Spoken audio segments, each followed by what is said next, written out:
It's an honor to be here. In the final months of World War II, Western leaders convened the greatest economic minds of their generation. Their task? To build a new financial system.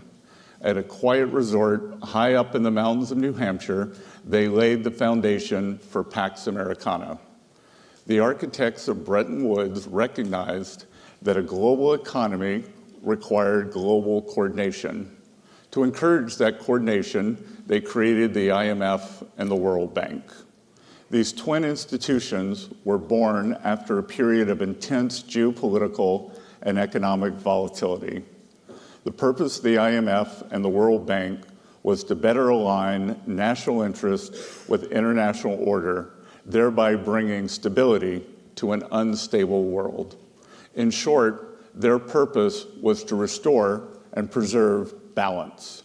This remains the purpose of the Bretton Woods institutions.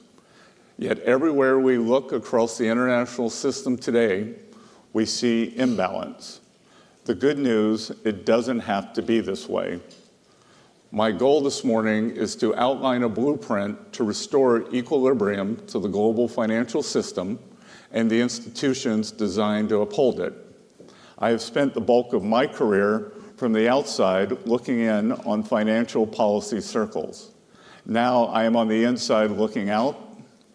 I am eager to work with each of you to restore order to the international system. To achieve this, however, we must first reconstruct the IMF and World Bank reconnect the IMF and the World Bank with their founding missions. The IMF and World Bank have enduring value, but mission creep has knocked these institutions off course.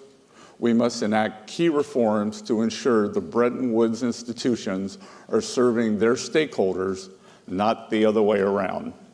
Bringing balance back to global finance will require clear-eyed leadership from the IMF and World Bank. This morning, I will explain how they can provide that leadership to build safer, stronger, and more prosperous economies all around the world. I wish to invite my international counterparts to join us in working toward these goals. On this point, I wish to be clear. America first does not mean America alone. To the contrary, it is a call for deeper collaboration and mutual respect among trade partners. Far from stepping back, America First seeks to expand U.S. leadership in international institutions like the IMF and the World Bank. By embracing a stronger leadership role, America First seeks to restore fairness to the international economic system. Nowhere is the imbalance I mentioned earlier more obvious than in the world of trade. That's why the United States is taking action now to rebalance global commerce. For decades, successive administrations relied on faulty assumptions that our trading partners would implement policies that would drive a balanced global economy. Instead, we face the stark reality of large and persistent U.S. deficits as a result of an unfair trading system. Intentional policy choices by other countries have hollowed out America's manufacturing sector and undermined our critical supply chains, putting our national and economic security at risk. President Trump has taken strong actions to address these imbalances and the negative impacts they have on Americans. This status quo of large and persistent imbalances is not sustainable.